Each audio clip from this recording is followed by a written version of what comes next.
All right, well, special thanks for those of you who are here attending this panel instead of the three other ones. So we'll both try our best to make it entertaining for you. I'm here to present on the Aga Khan's vision of pluralism. Now, if one were to judge the state of Islam and Muslims from whatever is selectively reported in our media, then it could appear that Islam is a faith marred in crisis. But often ignored are the quiet but effective efforts of many Muslims who are deeply enmeshed in their traditions, who explicitly invoke the values of their faith and their theological interpretations of Islam to promote values such as goodness, tolerance, progress, peace, and pluralism. And one such leader is His Highness the Aga Khan. The Aga Khan is the 49th hereditary Imam of the Shia Ismaili Muslims, a direct lineal descendant of the Prophet Muhammad, and a well-known champion of pluralism and cosmopolitan ethics. While the Aga Khan often works quietly and rarely seeks public attention, he has in recent years received recognitions from states, academic institutions, international organizations, having received 21 honorary degrees, 16 civic honors, and having delivered over 70 high-profile keynote addresses. Most recently, the Aga Khan delivered the esteemed Jodidi Lecture at Harvard University just this past Thursday. However, the Aga Khan's views and thought on pluralism have not been subject to academic analysis. My study attempts to begin this process. In this paper, and my presentation is really a summary of a very long research paper, I argue that the Aga Khan's vision of pluralism, while clearly informed by his own development work and the geopolitical situation of our times, is still very much rooted in his interpretation of Islam, in a theological, spiritual interpretation of Islam. In specific, for the Aga Khan, pluralism is both a mindset, an orientation, as well as a civic process that embraces religious, cultural, and ethnic diversity, as well as a vision of cosmopolitan ethics. This vision is rooted in an Islamic worldview that gives primacy to the inseparability between the spiritual and the material realms of life, a theology that emphasizes both the absolute transcendence of God and His manifestation through the diversity of creation, and the spiritual conviction that all human beings are created from a single soul.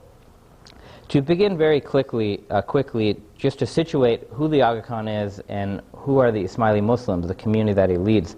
As some of you may know, Shia and Sunni Muslims differed over the interpretation of who is to be the rightful successor of the authority of the Prophet Muhammad.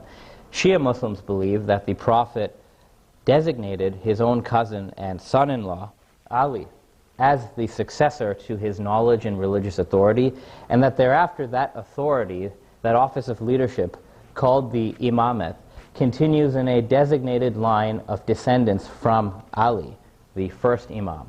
These descendants, each of whom appoints the next one in history, are called the Imams. The Aga Khan is the 49th hereditary Imam of the Ismaili Shia Muslims. As such, when the Aga Khan speaks on pluralism or any other subject, he's not simply speaking as just another Muslim intellectual or just another thinker, but by his own followers, the Aga Khan, as the Imam, is regarded to be the rightful bearer of the religious authority of the Prophet, the heir to the authority to interpret Islam, and as well as the bearer of the esoteric meaning of the Qur'an. So when the Aga Khan speaks on any topic, he's coming at that topic from a very exalted religious position.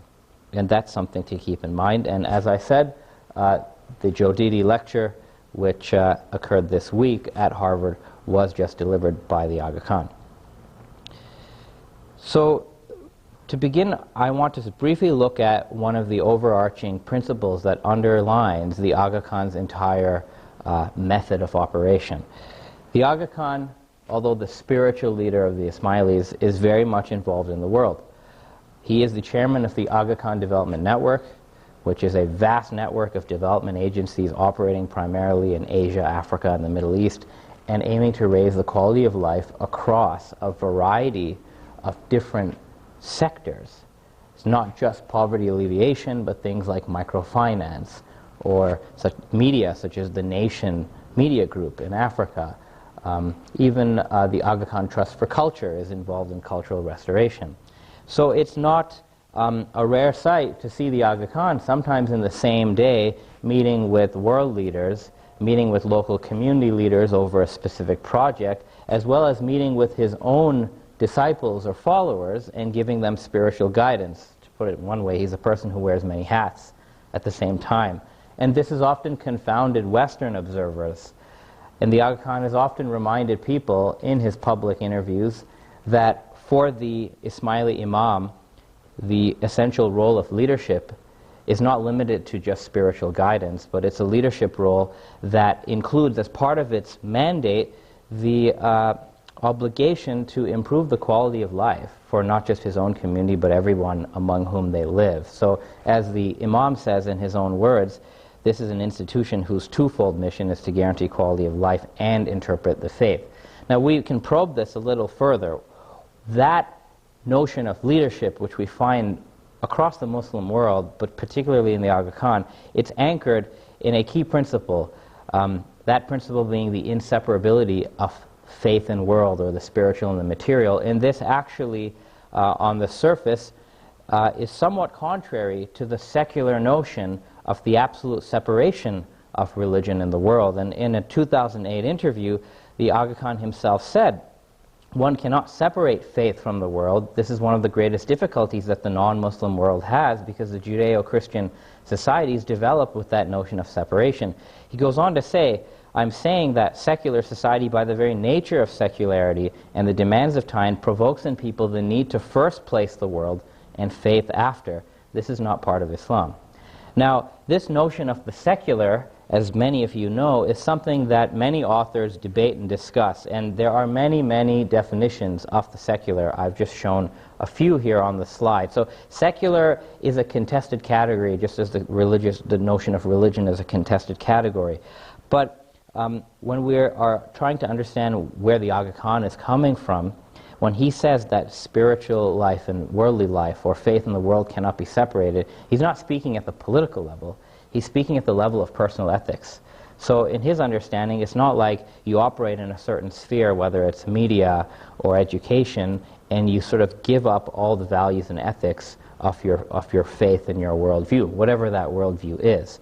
And when it comes to statecraft, for example, which is very, it's something that's often debated, the notion of not separating faith and world does not mean theocracy. The Aga Khan is actually against the notion of theocracy. But what the Aga Khan wants to see is a state where civil society institutions are informed by the values of religion. So what he is against is the idea of a secular state that is completely separated from faith and the values of faith. And that, of course, is very different from this notion of church and state that we have in the West. We can't confuse this notion of faith and world with church and state, which are entirely different paradigms. Now, I bring this up because I want to demonstrate that there is a theological basis to this worldview, and just as there is a theological basis to the notion of separation between religious life, spiritual life, and worldly life. And one may not agree with these interpretations.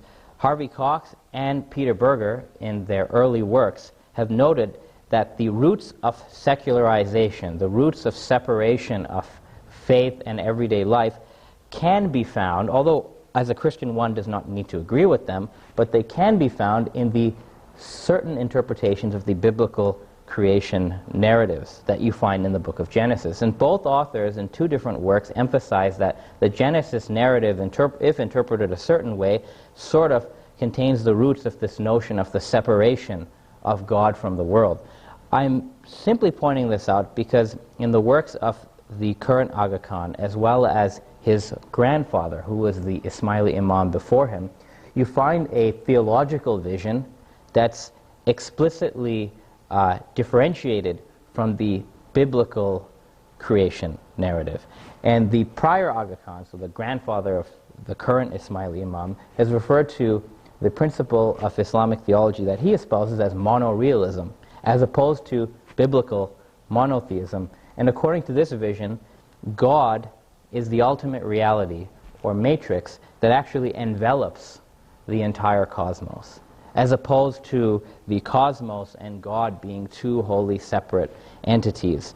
And he goes on, the Imam goes on to give an analogy that God is like the sun, and the universe, as much as we perceive of it, is merely a limited reflection of that sun. And this sort of diagram helps us look at this discussion using the categories of certain philosophers of religion.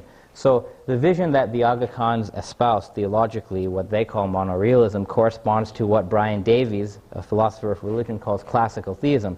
And let me not be the first to say that many Christian theologians are also classical theists, such as Thomas Aquinas, St. Augustine to a certain degree, and many Muslim philosophers too. But there is a certain idea of biblical creationism that Cox and Berger think played a role in secularization. But for the Aga Khans and the Ismailis and many Muslims, that lack of separation between faith and world is firmly rooted in this classical theist or monorealist worldview.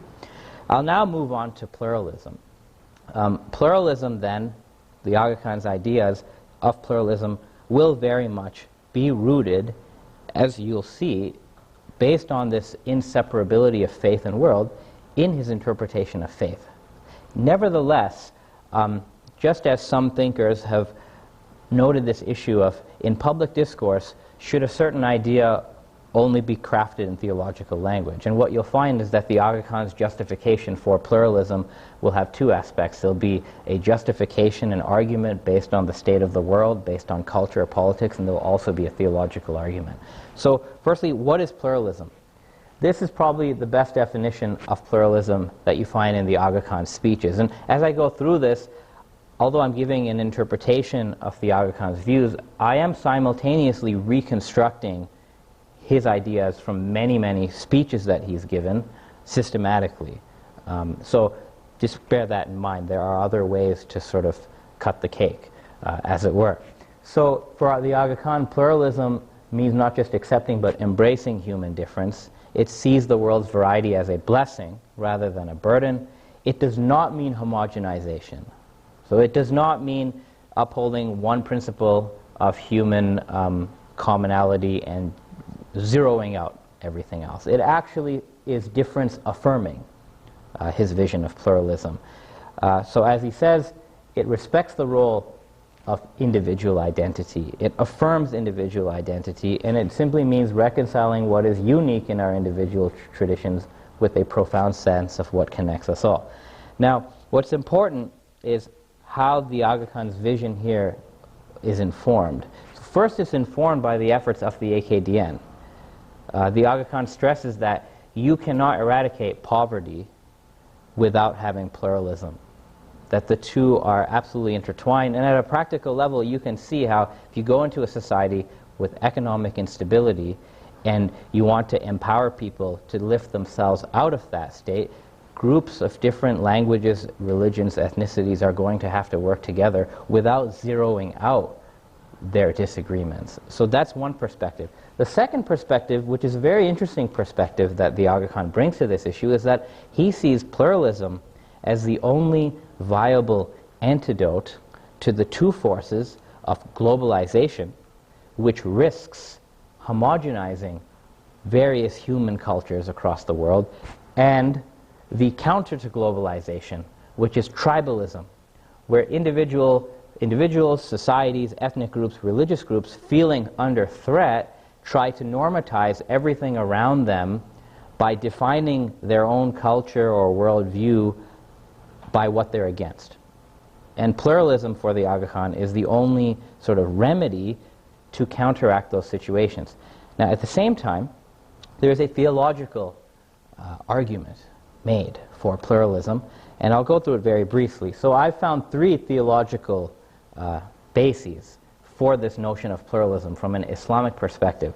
Number one, the diversity of the universe, including human beings, is actually a reflection of divine plenitude. We find this in many speeches of the Aga Khan, where he says homogenization is a danger, first of all, because the very diversity of creation is a divine gift. So there's an ontological basis to pluralism.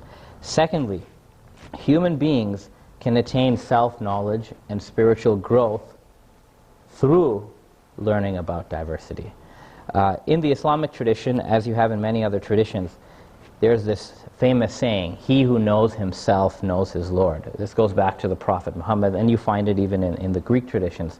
And from this quote of the Aga Khan, where he says, pluralism is a blessing to help enrich self-knowledge, it means there's a spiritual value in diversity, that human beings can approach that mystical knowledge of their own selfhood by studying the differences that they have amongst each other.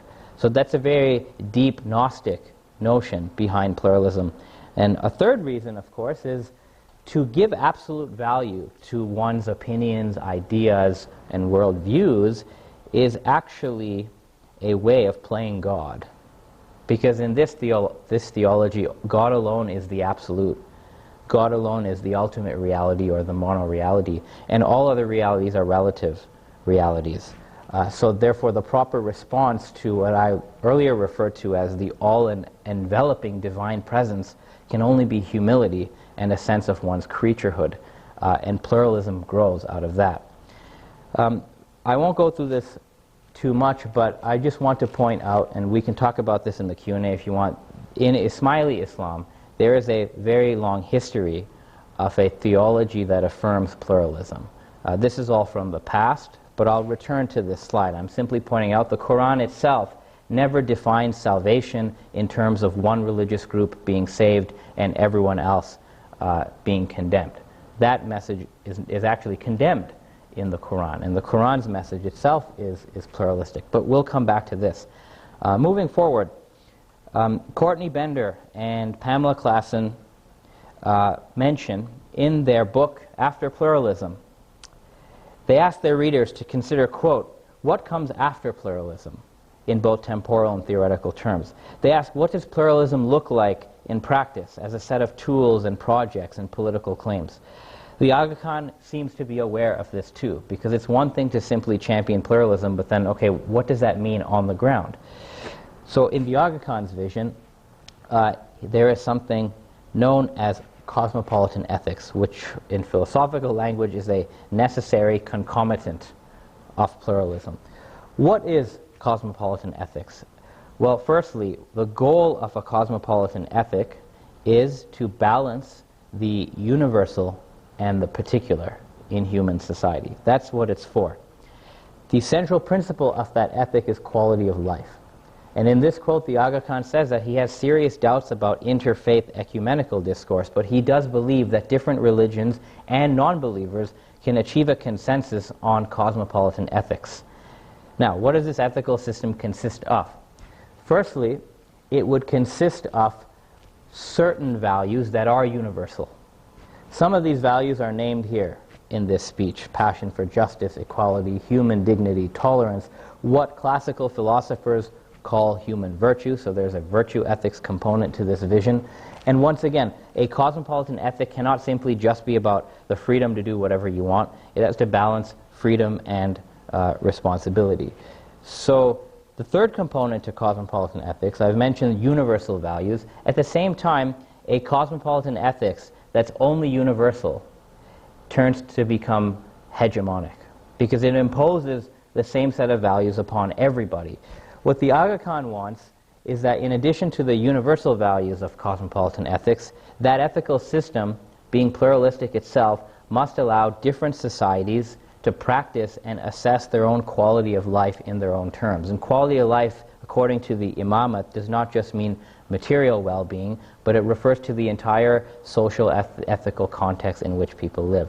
So cosmopolitan ethics as a tangible thing is a combination of universal values as well as the affirmation of every culture's or faith's particular values, as long as, of course, those do not infringe on the shared universal cosmopolitan ethics.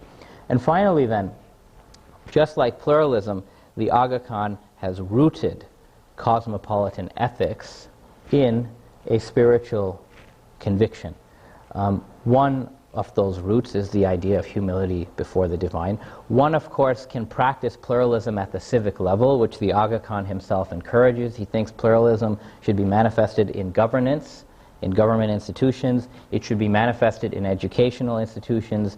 It should be manifested even at the personal level. But in his own words, the environment can only enable, and it's the human spirit guided and supported by the divine will which must triumph in the end. So the Aga Khan in numerous speeches has quoted this verse of the Qur'an and has emphasized that according to the Qur'an, all human beings have been created from a single soul. Therefore, all human beings share at all times a spiritual unity and a common essence of what it means to be human. And that, of course, is the spiritual basis for his understanding of cosmopolitan ethics.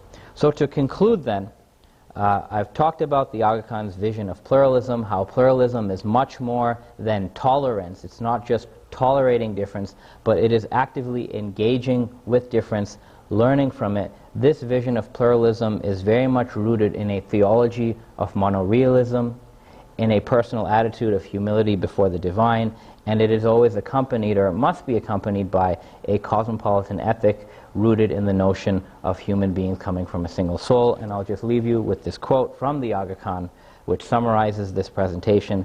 "The spirit of pluralism is not a pallid religious compromise, it is a sacred religious imperative." Thank you very much.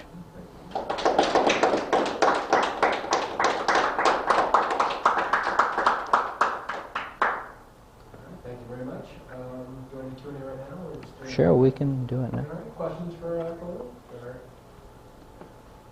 I was wondering, I was actually wondering if possibly back to the slide where you talk about difference as like alerting us to our creaturehood, without the explicit theological arguments. Sure. I will do that right now. I might not have any further questions about it, but that was a part that I didn't quite understand. Okay, so I think this might be it. yeah, this is it. So, I mean, I'll comment because I know I went very fast. Maybe number two. Yes. It was for me the most. I don't know. Yeah, I'd like to hear more. So what we find, and implicit in number two is a certain Quranic verse, which is not quoted here, which says, "O mankind, we have created you into nations and tribes so that you may know one another." There's a specific Arabic word in that verse used for know, so you may know one another. That Arabic word, which is in Arabic the word marifa, also refers to mystical recognition of one's own self. So in that saying that the prophetic quote that I quoted, "He who knows himself," literally, he who knows his soul, knows his Lord. Which means for the human being to recognize God in the fullest sense, that human being must first attain the spiritual recognition of his own soul. So the question arises, how do you do that? Right? I mean, what does that really mean? How do you know your own self? How does one attain self-knowledge? So what we find in the Aga Khan's speeches, when he's talking about this, is the fact that the human engagement with diversity, and particularly the human engagement with the particulars of identity. So people have a different sense of identity, cultural, religious, ethnic, and so on. And this vision of pluralism actually is concerned about threats to people's individual and group identities. It does not want them to be homogenized.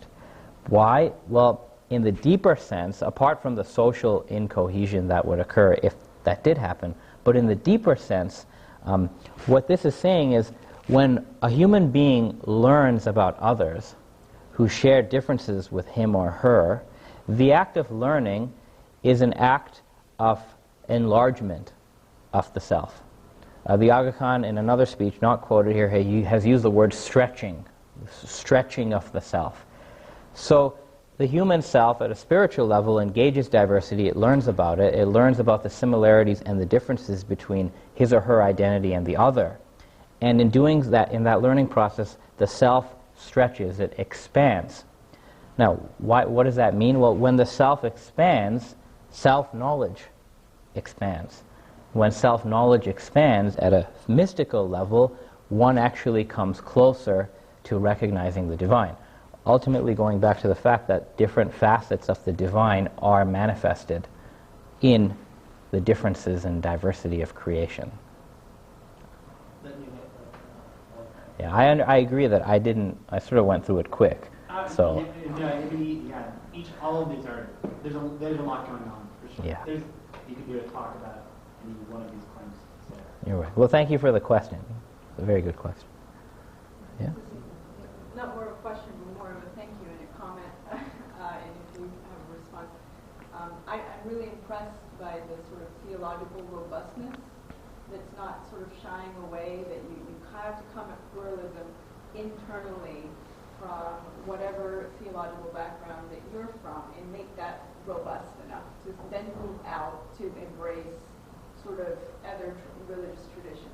I find that really interesting. And in your comment about going from sort of classical theology versus the creationist theology is very interesting. I just wanted to add to that kind of Protestant vision of the separation of the secular and the religious is somewhat at play as well. That's also a theological claim that you sort of can even add to diagrams in that way.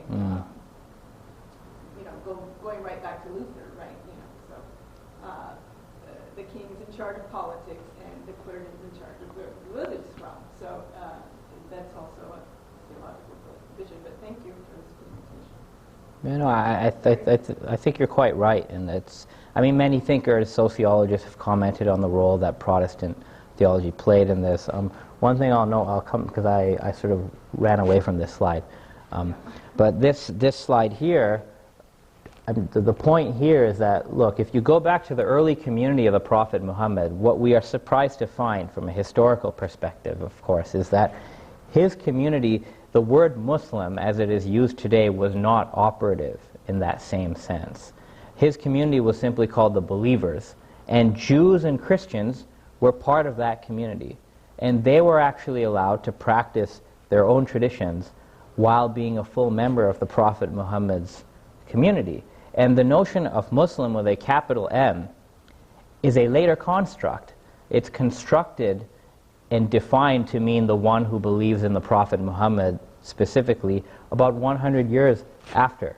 And that's why in the Qur'an, in this verse, and there's another similar verse, it affirms, and I haven't quoted the verse, but it basically says, those who believe in this revelation and those who are Jews, Christians, Sabians, and anyone who believes in God and the Day of Judgment, they will have nothing to fear on the Day of Judgment, and they will receive their reward from their Lord. So this notion of exclusionary salvation is actually not present in the Quran. Now, Muslims later on can come up with whatever interpretations they have. But for the Ismailis, so the Ismaili Imams before the Aga Khan, in the 10th and 11th centuries, they founded the Fatimid Caliphate. So these are the ancestors of the Aga Khan, and the Fatimids actually issued political documents called an Aman, guaranteeing and affirming every community's right to practice Islam and any other faith the way they did. And they came at these perspectives, and I'm quoting one of the Fatimid philosophers here, with this notion that, look, all the differences that you see in different scriptures are differences at the level of form. But at the level of spiritual meaning, there is a unity in that human beings need to work toward that spiritual unity while allowing the outward formal differences to exist rather than trying to sort of normatize everything. So now, the Ismaili Muslims are not the only ones. I'm very sure that there are Christian interpretations that are coming at this issue in a very similar way. But this is just a very interesting example from the world of Islam for pluralism. Yeah, first I just want to say I really enjoyed the Cosmopolitan Ethic portion. I thought it was really interesting the way you analyze it. work perceived within like the Muslim community? Is it largely controversial, although he seems like it's, there's this big organization he's a part of that does a lot of work. How does this theology or this whole idea perceived? Sure. So for historical context, when you go back to the history, where are we? The Ismailis have always been a minority. They've actually been a minority among the minority.